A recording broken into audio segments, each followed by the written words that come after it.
Ingon sa pulong sa Tito 3 versikulo 3 ngadto sa City 3. Kay kaniadto kita usab mga buang-buang, masupilon og nangasaag.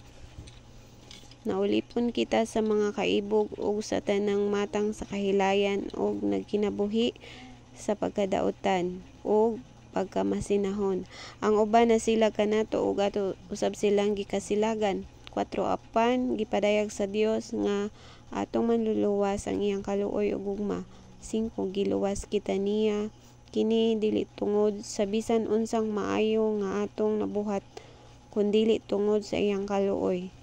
Giluwas kita niya pinaagi sa paghugas kanato aron kita matawo pag-usab ug makabaton og bag-ong kinabuhi diha sa Espiritu Santo. 6 Kay madagayaong gibubo sa Dios ang Espiritu Santo dinhi kanato pinaagi kang Hesukristo nga atong maluluwas. 7 Pinaagi sa iyang grasya isipon kitang matarong sa Dios aron makapanag-iya kita sa kinabuhing walay katapusan nga atong gipaabot.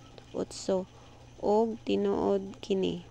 Praise the Lord na sa iyang pulong.